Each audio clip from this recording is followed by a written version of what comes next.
Gloria a Dios. Y nosotros en victoria. en victoria. Bendito sea el Señor. Amén. Damos gracias al Señor por esta oportunidad que nos permite en el día de hoy de compartir su palabra, el primer mensaje del año. Damos gracias a Dios por este privilegio, para que así podamos estar hablando en el nombre de Jesús. Amén. Vamos a buscar en nuestra Biblia, en el libro de Romanos, capítulo 12, versículo 2. Vamos a leer del 11:33 al 12:2.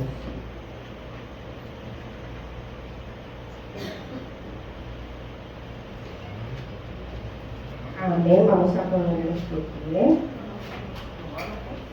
11:33 hasta el 12, verso 2. Amén. En el nombre de Jesús. Amén. Oh profundidad de las riquezas de la sabiduría y de la ciencia de Dios. Cuán insondables son sus juicios e inescrutables sus caminos. Porque ¿quién entendió la mente del Señor? ¿O quién fue su consejero? ¿O quién le dio a él primero para que le fuese recompensado? Porque de él y por él y para él son todas las cosas. A él sea la gloria por los siglos. Amén.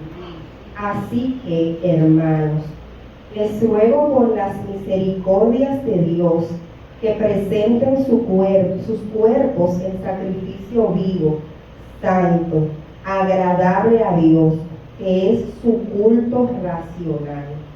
No se conformen a este siglo, sino transformaos por medio de la renovación de su entendimiento, para que comprueben cuál sea la voluntad de Dios, agradable y perfecta.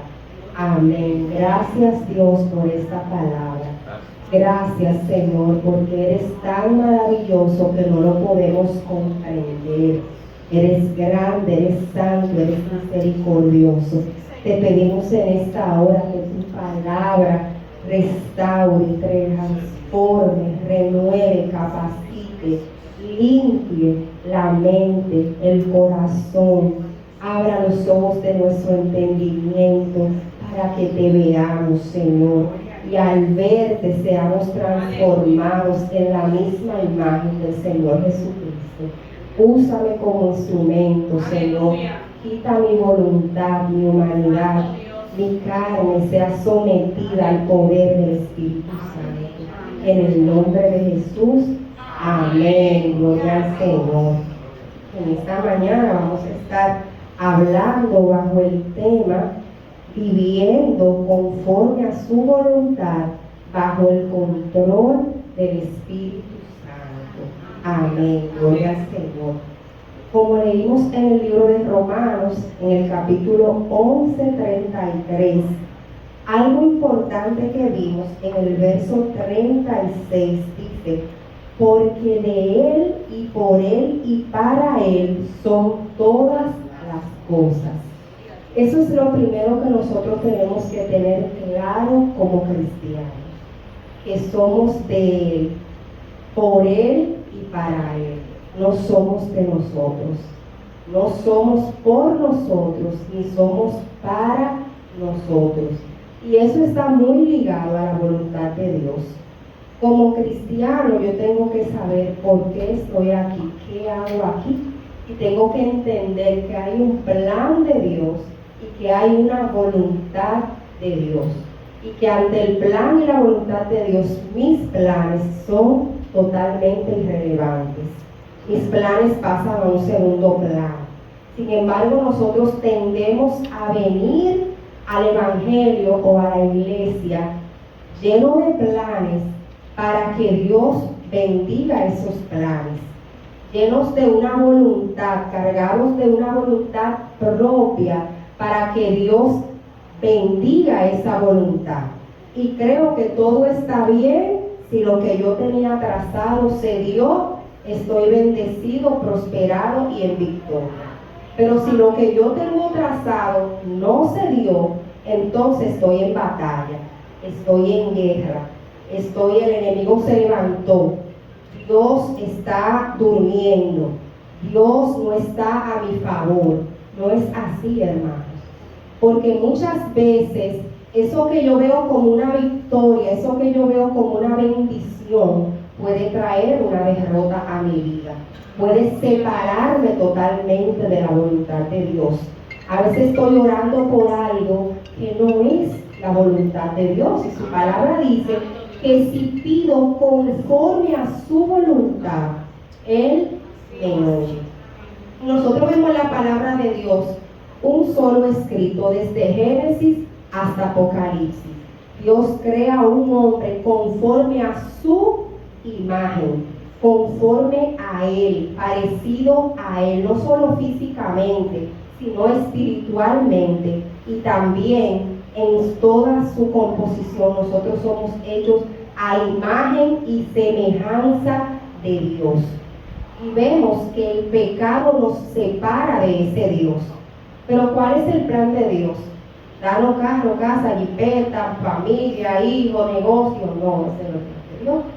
El plan de Dios, dice su palabra en el libro de Efesios capítulo 1, que es unir cielo y tierra bajo el gobierno de Cristo. Y esa tiene que ser mi meta en la vida, estar bajo el gobierno de Cristo. Pablo vio a Dios y entendió este plan y fue capaz de decir: si vivo, para Él vivo, y si muero, para Él muero. Todas las cosas que pasan en mi vida redundan en el Evangelio de Cristo. He aprendido a contentarme cualquiera que sea mi situación. Nada podrá separarme del amor de Dios que es en Cristo Jesús. Hoy podemos decir estas cosas nosotros individualmente como creyentes. ¿Estamos conformes con el plan de Dios? ¿Estamos conformes con la voluntad de Dios? ¿Hemos entendido el Evangelio? ¿Hemos entendido el plan? Comenzamos con Dios en Génesis, en el huerto del Edén, pero vamos a terminar con Dios en Apocalipsis, con Cristo reinando en la nueva Jerusalén. Esa es mi meta. Ese es el plan de Dios, ese es el objetivo, que aceptemos el gobierno del Señor. Cuando Jesús da la oración modelo, le dice a la iglesia, lo primero que le dice: Padre nuestro que estás en los cielos, santificado sea tu nombre. Venga tu reino y hágase su voluntad. Ahí en ese solo versículo está el plan de Dios completo. Que venga su reino y que se haga su voluntad. Por eso leímos aquí en Romanos 12:2.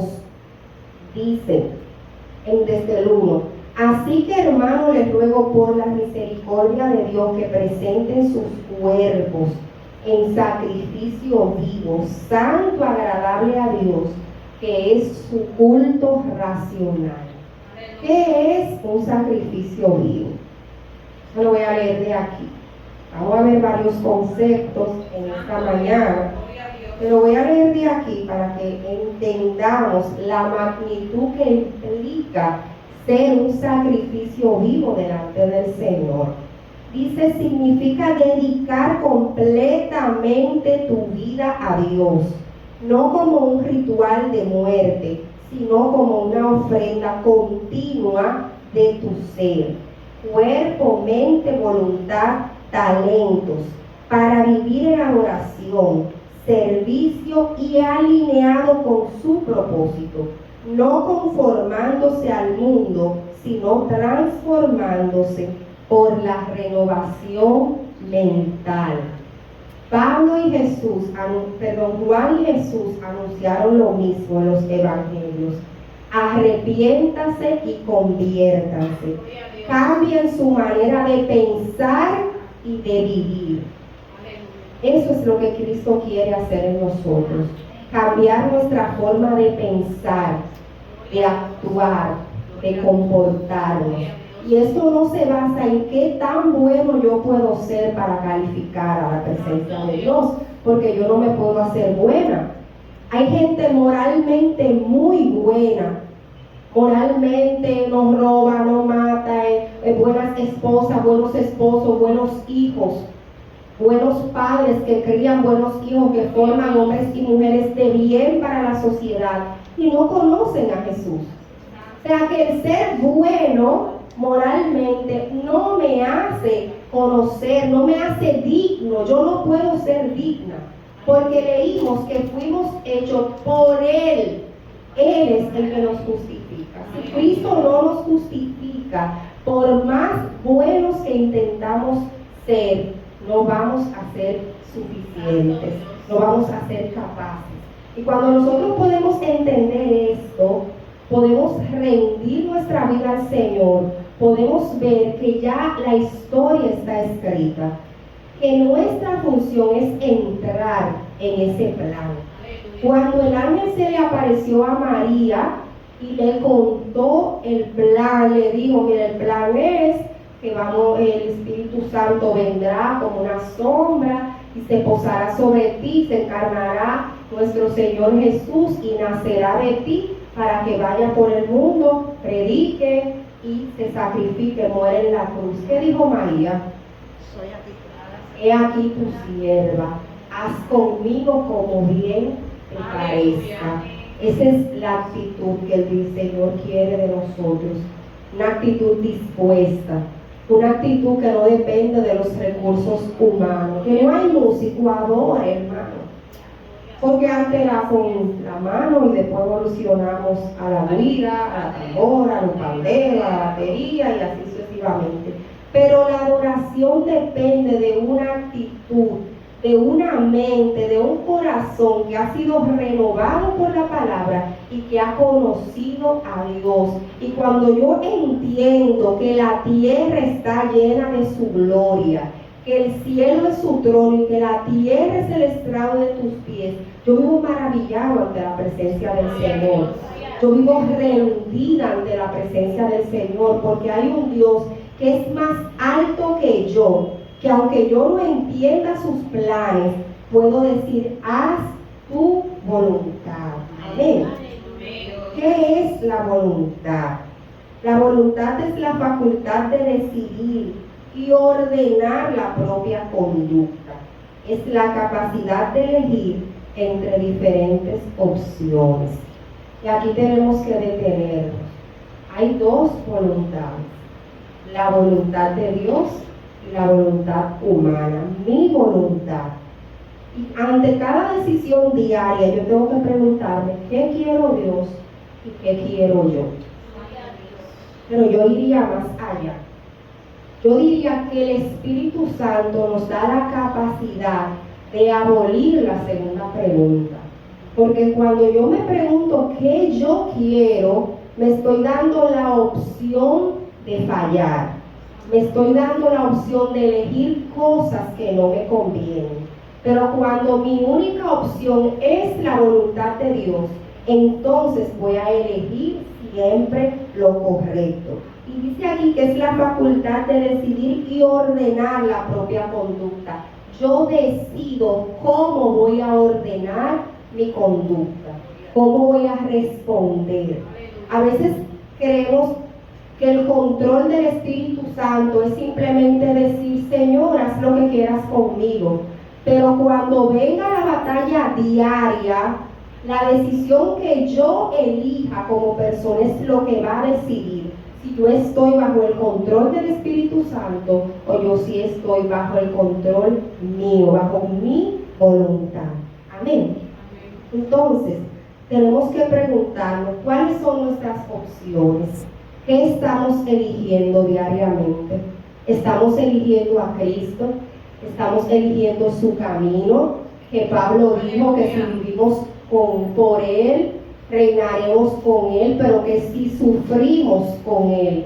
Y dijo que quería elegir los padecimientos. Estamos dispuestos a padecer con Cristo, a padecer por Cristo, a crucificar nuestra carne con sus pasiones y deseos, a hacer morir en nosotros lo terrenal, lo carnal, lo que nos separa de Dios.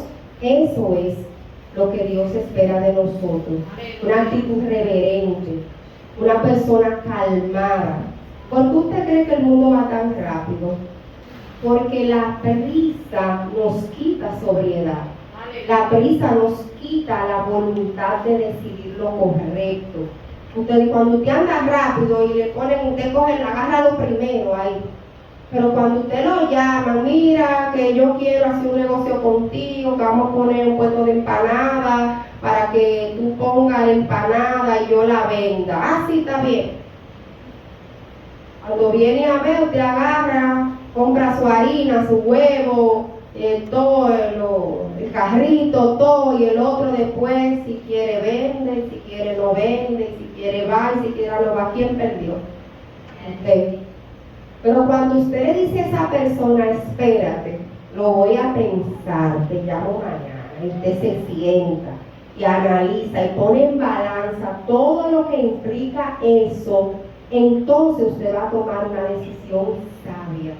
Y eso es lo que Dios quiere en nosotros, sobriedad, para elegir su voluntad por encima de todas las opciones que nos presenta la vida. En el día a día, no es solamente que si voy al culto, que si no voy, que si cojo este trabajo, que si no lo cojo. Hay muchas cosas en las que tenemos que decidir sabiamente, en las que Dios quiere que tomemos decisiones correctas.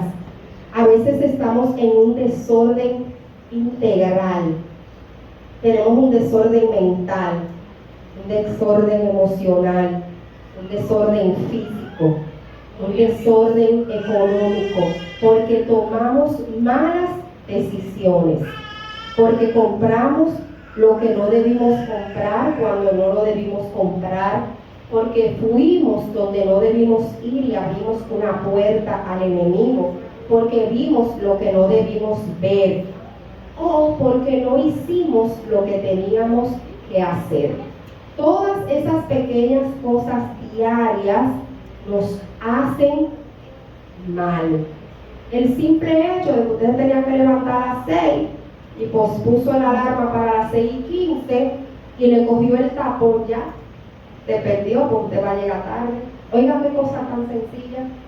Una pequeña decisión, 5 minutos, 10, 15 minutos en su alarma hicieron la diferencia. Así mismo es en nuestra vida. Hay pequeñas decisiones que tomamos que pueden repercutir en nuestra salvación, porque abren brechas al enemigo, porque nos quitan fuerza ante las tentaciones, porque en este tiempo en el que yo debía estar en oración, preparándome para cualquier momento, porque usted no sabe. Usted está bien hoy, salió ahí bajando, Dios libre, me rompió un pie, 3 meses con un yeso. Ah, pero eso le puede dar una depresión a la gente. Pero si usted está como David, que dijo, Señor, me perdí el pie, pero mi alma reposa en ti, es diferente. Ayuda, Señor, me rompí el pie, ¿dónde tú estabas? ¿Qué pasó? Si yo vivo orando, si yo vivo ayunando, ¿cómo tú dejaste que yo me rompiera este pie? No. Se rompió el pie, Jehová dio y quitó, sea el nombre de Dios glorificado. Pero si yo no he entendido el plan de Dios, la voluntad de Dios, no lo voy a ver así. Lo voy a ver desde mí, lo que me afecta a mí. Entonces nosotros estamos ensimismados, demasiado llenos de nosotros mismos. Lo que me bendice, mi bendición, mi propósito, mi llamado, mi cumplimiento, lo que Dios me dijo, lo que Dios me entregó. No, hermanos, eso no está en la Biblia. Vamos a leer bien. La Biblia habla del reino de Dios, de ir y predicar el evangelio. El que crea y sea bautizado será salvo, y el que no crea será condenado. Y para este propósito Dios se sirve de usted y de mí. No hay nada extraordinario en eso. Nada. Ese es mi rol, es mi papel. No tengo que ver que si canto lindo, que si canto feo, que si fulano se convirtió ayer, y ya está predicando, y yo tengo 3 años y no estoy predicando, gloria a Dios, quizá Dios no quiere que usted predique. Pregúntele a Dios. Pero ¿por qué decimos esto? Porque todo esto redunda en si yo estoy entendiendo el plan de Dios, eso a mí no me va a afectar. Si yo estoy bajo la voluntad de Dios, entiendo que el propósito de Dios tiene que cumplirse conmigo o sin mí. Yo no soy relevante en ese plan. Yo soy un instrumento que simplemente tengo que estar listo para cuando Dios quiera servirse. Se sirvió, qué bueno. Usted por eso no tiene que coger título ni renombre, de que Dios me... Ay, fulano Dios lo usa. No, pero ¿por qué razón? No, ese es el plan, esa es la voluntad y usted y yo estamos para cumplir. Entonces tenemos la capacidad de elegir. ¿Sigo la voluntad de Dios? Sigo mi voluntad. ¿Vivo el plan de Dios o vivo mi plan? Dios nos dio esa capacidad. Y esto, por eso la palabra dice, toma tu cruz cada día. Diariamente enfrentamos decisiones que tomar. Y ninguna decisión está exenta del plan de Dios. Toda decisión puede repercutir en nuestra vida de manera positiva o de manera negativa. Entonces, como dijimos en el tema, dice, viviendo bajo la voluntad de Dios en el control del Espíritu Santo. ¿Qué es el control? El control es el dominio, mando o capacidad de influir o dirigir. Y aquí surge otra pregunta. ¿Quién me controla? ¿Quién me manda? ¿Quién me domina? ¿Quién me influencia? ¿Quién está ejerciendo fuerza en mí? ¿Qué cosa? Esa situación en la mente que nos causa estrés, que nos debilita, que nos desestabiliza, que nos quita el tiempo de oración, de comunión, de meditación, eso nos está controlando. Entonces, tómese 2 minutos, piense en esas cosas diariamente, que usted vive pensando en eso, que no duerme, que no come, que si eso no se dio, que si fulano no llegó, que si no me llamó. Eso que está controlando su mente, está controlando nuestra vida. Y tenemos que quitarle control a eso y darle ese control al Señor. Y vamos a ver lo que dice la palabra acerca del control de la carne y del control del espíritu. Así como hay 2 voluntades, la voluntad de Dios y la voluntad humana, también hay 2 fuerzas, 2 leyes que controlan nuestra vida. La ley del espíritu de vida en Cristo y la ley de la carne, del pecado y de la muerte. Eso está en el libro de Romanos capítulo 8. Dice aquí, ahora pues ninguna condenación hay para los que están en Cristo Jesús, los que no andan conforme a la carne, sino conforme al Espíritu. Porque la ley del Espíritu de vida en Cristo Jesús me ha librado de la ley del pecado y de la muerte. Porque lo que era imposible para la ley, por cuanto era débil por la carne, Dios, enviando a su Hijo en semejanza de carne de pecado, y a causa del pecado, condenó al pecado en la carne, para que la justicia de la ley se cumpliera en nosotros, que no andamos conforme a la carne, sino conforme al Espíritu. Porque los que son de la carne piensan en las cosas de la carne, pero los del Espíritu en las cosas del Espíritu. Porque el ocuparse de la carne es muerte, pero el ocuparse del Espíritu es vida y paz. Por cuanto los designios de la carne son enemistad contra Dios, porque no se sujetan a la ley de Dios, ni tampoco pueden. Y los que viven según la carne no pueden agradar a Dios. ¿Qué nos impide vivir una vida bajo el control del Espíritu Santo?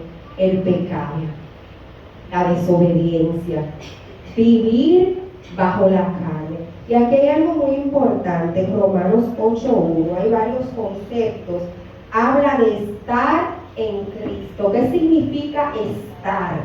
Significa pertenecer, hallarse. Cuando usted está en Cristo, es que ya usted no le pertenece al mundo, ya usted no se encuentra en el mundo. ¿Qué es el mundo? El sistema corrupto que gobierna. Usted se encuentra en Cristo. Entonces lo primero que usted tiene que determinar, usted y yo, es si estamos en Cristo o estamos en la carne. ¿Qué es la carne? Mi humanidad, mi naturaleza pecaminosa, ese corazón que Dios dijo que el corazón del hombre tiende de continuo al mal. Cuando a usted le pasa algo, y a mí, ¿qué es lo primero que le llega? ¿Qué pensamiento? Un pensamiento santo. Ay, él es bueno, hizo eso, pero es bueno. No, de Jehová, córtalo, oye, metiendo a Dios eso, ese lío de que lo corte. Jehová, mátalo, llévatelo, no, hermano. A veces usamos frases peligrosas. Nos llega un pensamiento malo. ¿Por qué? Porque tenemos una naturaleza que tiende al mal. Y usted que está en una batalla que Pablo describió, estamos en el 8, en el 7, Pablo describió esa batalla entre la ley del cuerpo y del espíritu, que no hago el bien que quiero, sino el mal que no quiero. Pero gracias doy a Dios por Jesucristo, que me libra del cuerpo de muerte. Entonces, ¿a qué vino Cristo? A librarnos del cuerpo de muerte, a librarnos de ese deseo pecaminoso, a darnos la llave, la herramienta, el Espíritu Santo, el Consolador, que dijo Jesús, que no nos dejaría huérfanos. Dice que es nuestro sello, lo vamos a ver más adelante. Nos da la capacidad de elegir la voluntad de Dios. Nos da la capacidad de decirle no al pecado. Nos da la capacidad de ganar la batalla que sin Él no podemos ganar. Entonces es imprescindible ser llenos del Espíritu Santo para poder resistir hasta que Él venga. ¿Por qué una persona se descarría? Porque no está llena del Espíritu Santo. Porque no está llena, porque hemos dejado, dice la palabra, que cuando creíste fuiste sellado. Creíste, fuiste sellado. Pero usted tiene entonces, después que usted tiene ese sello, que esa garantía que dice que usted es de Dios y que cuando Cristo venga, esa es la garantía de que Cristo lo compró, pero usted tiene que ser lleno del Espíritu Santo. En el libro de los Hechos vemos varios momentos en los cuales decía que los creyentes creyeron, pero dice, y luego fueron llenos del Espíritu Santo. No, usted y yo tenemos que ser llenos del Espíritu Santo. ¿Y qué es ser lleno del Espíritu Santo? Sentir un calofrío, danzar, hablar en lengua, sentir a Dios en diferentes formas que decimos, que un corrientazo, que me soñé, que me dijo, que yo vi una voz, no. Son manifestaciones que pueden venir, que pueden ser del Espíritu Santo. Pero ser lleno del Espíritu Santo es cuando usted y yo vivimos una vida totalmente controlada por el poder del Espíritu Santo. Amén. Cuando usted y yo dejamos que ese pensamiento negativo que le llegó, cuando usted le dijeron esa palabra en el trabajo, le dijeron esa calumnia, ese chisme, usted pueda respirar y someter ese momento, esa emoción. Usted sintió una emoción negativa, nadie se pone contento cuando se entera que lo estaba conjurando, usted se enoja, se quilla, se molesta, pero yo tengo que someter ese enojo bajo el poder del Espíritu Santo. Eso es vivir una vida controlada por el Espíritu Santo. ¿Qué es ser espiritual? Ser controlado por el Espíritu Santo. Eso es ser espiritual. Entonces, aquí hay unas características que hablan de una persona que está bajo el control del Espíritu y bajo el control de la carne. Dice que el que está en control de la carne piensa en las cosas de la carne, eso es lo primero que hace, y se ocupa en ella, o sea, no solamente que piensa en ellas, sino que también se ocupa, que es ocuparse, dedicarle tiempo. Estoy ocupado, usted está haciendo algo. Entonces usted está ocupado, dedicándole tiempo, dinero, espacio a las cosas de la carne. Aunque usted se congregue los 7 días, los 365 días del año, ore 1 hora, lea la Biblia 2 horas, predique en la calle, vaya a la cárcel, visite a los presos, a la viuda, a los enfermos. Si usted está ocupado en las cosas de la carne, no está lleno del Espíritu Santo. Ahora, si usted está pensando en las cosas del Espíritu y ocupado en las cosas del Espíritu, andar significa que usted está caminando en eso. Eso es lo que modela su vida, su estilo de vida. Su andar es su estilo de vida. Entonces cuando dice, el que anda en las cosas de la carne, que usted se conduce de esa forma. Es que yo ando, yo continuamente persevero en eso. Ahora, el que anda conforme al Espíritu, persevera en la conducta y se ocupa y piensa en las cosas del Espíritu. Entonces aquí yo me tengo que preguntar, ¿en qué yo estoy pensando? De mis 24 horas del día, las 8, las 6 que estoy durmiendo, la que estoy despierto, ¿en qué estoy pensando? ¿Qué ocupa mi mente continuamente? Los cuartos, la empresa, los muchachos, no que usted no piense en nada de eso, tenemos que pensar, claro que sí, estamos en la tierra, pero tenemos que pensar en eso bajo el control de Cristo. Su muchacho, su esposa, sus hijos, su trabajo, su esposo, tienen que estar sometidos al control del Espíritu Santo. Tengo que saber que ese problema que se me presentó, yo no lo voy a resolver como yo lo resolvía antes. Yo tengo que resolverlo a la manera de Cristo. Todo lo que surge tiene que estar bajo el control del Espíritu Santo. Entonces dice que no nos moldeemos al mundo. ¿Qué es amoldarse? ¿Qué es un molde? Usted coge y hace un jugo de tan, lo echa en un molde de paleta. Cuando tú sacas ese helado del freezer, tiene la forma de esa paleta. Si esa paleta era en forma de corazoncito, de orejita, de patico, entonces ese helado va a tomar esa forma. Así mismo somos nosotros. ¿Quién es nuestro molde? La cultura de este mundo. Eso no es nada. Eso eres tú que eres un arcaico, legalista. Está leyendo mucho, no está. Tiene que eso era antes. Eso era antes que se usaba, ya no. Ya Halloween, eso no es nada, porque eso es disfrazarse, pero tú no estás adorando a nadie. Tú nada más te estás disfrazando, muchachos, eso no es nada. Y así entramos en muchas cosas. Ay, la homosexualidad, no, eso no es nada, porque es que eso es el amor. Y el amor, mientras haya amor, todo está bien, porque Dios es un Dios de amor, y David amó a Jonatán, y su amor le fue mayor que el de muchas mujeres. Entonces, ¿a qué nos estamos amoldando? La cultura de este mundo está moldeando la forma en la que nosotros nos conducimos, la forma en que pensamos, la forma en que elijo mi pareja, la forma en la que educo a mis hijos, la forma en la que sirvo.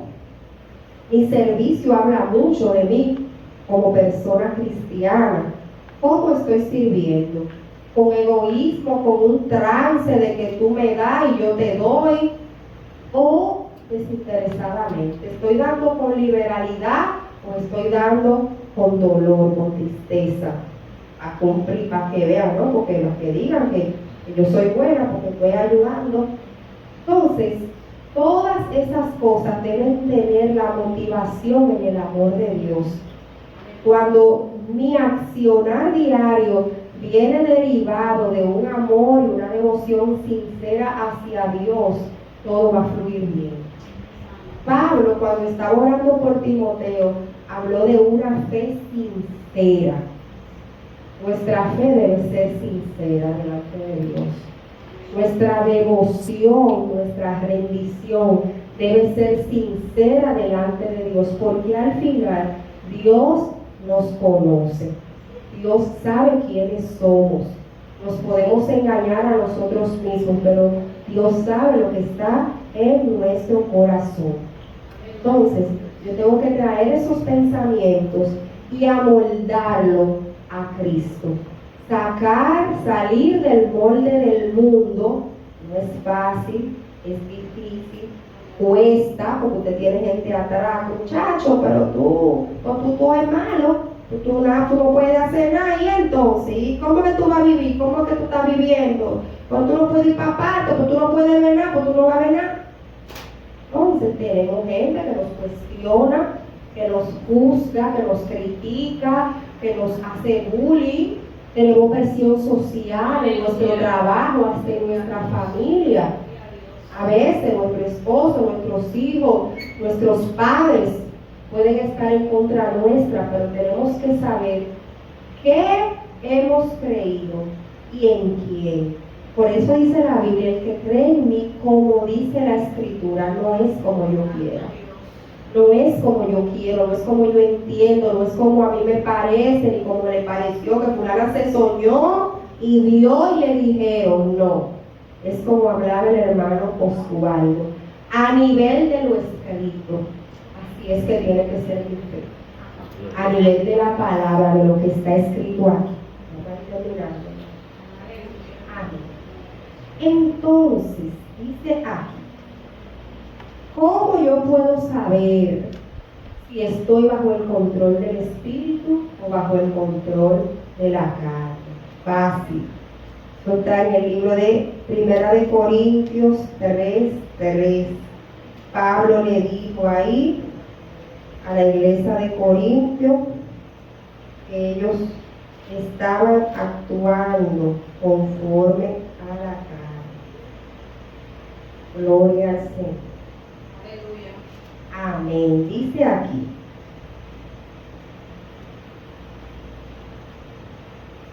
Porque aún son carnales, pues habiendo entre ustedes celos, contiendas y disensiones, no son carnales y andan como hombres. Porque, aquí está. ¿Qué denota una persona carnal? Los celos, las contiendas y las disensiones. Y Pablo estaba hablando con la iglesia. Pablo no estaba hablando con los gentiles que no habían creído en el Señor. Y no estaba hablando tampoco con cualquier iglesia. Estaba hablando con la iglesia de los Corintios, que estaban todos los dones del Espíritu Santo, que usted lee ahí, los 12 dones, se manifestaban en esa iglesia. Pero había envidia, y había celos, y había disensiones, y que yo soy de Pablo, y que yo soy de Apolo. Cuando Pablo oyó esto, dije que yo soy de Pablo y yo soy de Apolo, digo, no, pero yo quise hablarles como espiritual y darle a comer el alimento sólido, pero tuve que darle para atrás y hablarles como carnal y darle leche, porque no estaban preparados. Entonces, evaluarme yo, ¿qué está surgiendo en mi corazón ante las dificultades que se me presentan, ante las cosas que pasan en mi iglesia? ¿Soy de los que critico o soy de los que oran? ¿Soy de los que le echan leña al fuego o soy de la que lo apago? Cuando viene esta hermana Yolaine, vamos a orar por Ingrid, porque mira, Ingrid tuvo un problema en su trabajo, su jefe le habló mal y ella lo lavó y lo planchó. Hay que orar por eso. Es un chisme, hermano. Usted le tiene que ahí mismo apagarle el hacho. Ay, hermana, vamos a orar, pero mire, ya no le cuentes eso a nadie, porque usted no tiene que decir eso no está bien, usted está desacreditando a Ingrid. Usted va a ver que ese hermano se va a sanar. Pero si yo sigo, porque antes que yo estaba hablando, Pablo le decía a la gente, usted es un carnal, esto que usted está haciendo está mal, y ahora la gente tú no le puedes decir que murmurar pecado. Tú tienes que ir por abajito, por atrásito. No. ¿Por qué razón, motivo? Si Juan a los fariseos, que eran los doctores en la ley, que estudiaban ahí, se sabían la Torá completa, de memoria, es literal hablando, se la saben de memoria los judíos. Y Pablo le decía, generación de víbora, vienen a ver lo que está pasando, ustedes su corazón de labio lo honra, pero su corazón está lejos. Entonces hoy en día, con respeto, podemos denunciar el pecado, porque Pablo dijo, si usted sorprende a un hermano en alguna falta, jálelo y dígaselo. Si insiste en persistir en esa falta, jálelo con los diáconos. Si no quieres, póngalo a la asamblea, y si tampoco quiere, dele carta. Ah, no, usted no puede estar aquí porque usted no se somete a nadie. Eso es válido. Entonces, tenemos que vivir bajo esa voluntad, sometiendo mi carne. Estoy chimeando mucho, Señor, contrólame esta lengua, estoy chimeando mucho, pero no solamente se quede ahí. Cuando vengan a traer el próximo chisme, no, espérate, no que te cuento, no me cuento. Algo era por fulano, déjalo ahí que Dios sabe, yo oro. Comencemos a tomar medidas. ¿Qué es lo que nos está costando para hacer la voluntad de Dios? ¿Qué es lo que me impide orar? ¿Qué es lo que me impide ayunar? ¿Qué es lo que me impide congregarme? ¿Qué es lo que me impide servirle al Señor completamente? Escríbalo, pongámoslo en balance y vamos a dejar eso. Que este año nos agarre, nos encuentre haciendo la voluntad de Dios. Por último, dice aquí, el Espíritu Santo es una promesa. La palabra de Dios habla de que Jesús prometió el Espíritu Santo. Eso está en el libro de los Hechos y está también en el libro de Juan, capítulo 14, verso 26, cuando dice que vendrá el Espíritu Santo y nos mostrará y nos hará saber todas las cosas que Jesús nos ha hablado. El Espíritu Santo es un sello. Dice en Efesios 1:13 que cuando lo recibimos, por cuanto escuchamos y creímos, fuimos sellados por el Espíritu Santo. Y el Espíritu Santo nos llena. Eso está también en el libro de Hechos, en su capítulo 4, versículo 31, que dice que ellos estaban reunidos y habiendo orado, fueron llenos del Espíritu Santo. La iglesia primitiva, que era la iglesia de los Hechos, era una iglesia que se caracterizaba por una vida de oración constante, por una vida de compartir, por una vida de unidad. Pero lo que más caracterizaba esta iglesia era la oración. Y la oración entonces traía la comunión y traía la manifestación de los dones del Espíritu Santo. ¿Cómo se conduce una persona llena del Espíritu Santo? Con justicia, con piedad, guarda la palabra, está llena de fe, está llena de poder del Espíritu Santo, llena de gracia, llena de sabiduría y da buen testimonio. Nosotros tenemos que cuidar nuestro testimonio, dar buen testimonio. Antes de usted emitir una conversación, piense qué va a pensar Dios, pero también qué va a pensar esa persona que está a nuestro alrededor. Si se entera que yo soy cristiano, se pueden enterar en mi trabajo que yo soy cristiano, mi vecino pueden saber que yo soy cristiano, estoy dando buen testimonio, estoy guardando la palabra de verdad, estoy llena de fe, estoy actuando con piedad, con gracia, con generosidad, con favor, no solamente buscando mi propio bien, sino el del otro. Estas son preguntas que tenemos que hacernos. También en Hechos 2:17 nos habla de la manifestación del Espíritu Santo. Dice que Esteban, que era un hombre que estaba lleno del Espíritu Santo, era un hombre que hacía muchos prodigios y señales. Pero ¿para qué son los prodigios y las señales? Para que la gente diga que yo soy el ungido, el profeta, el varón, el apóstol, el siervo del momento. No. Son para que los que están a su alrededor crean. Porque hay gente que si no ve, no cree. Pero cuando ve que Yolai oró por Reina, que Reina se sanó, entonces la prima de Reina que no creía, cree y se convierte. Pero hay gente que va a ver los milagros y lo va a creer. No se preocupe por eso, que eso va a pasar, eso de nada tampoco, tenemos que volver loco por eso. Pero para eso es la manifestación del Espíritu, como testimonio, como señal a los que creen y como testimonio de que Dios está en nosotros. También habla de que los postreros tiempos, los postreros días derramará de su Espíritu sobre toda carne. ¿Cuáles serán esas señales? Profetizarán, verán visiones y soñarán sueños. Hermanos, seamos responsables con el Espíritu Santo. No abuse de las profecías, no abuse de los sueños, no abuse de las visiones. Dejémonos dirigir por el Espíritu Santo. No digamos, Dios me dijo, yo sentí de Dios, me parece, vi algo. No.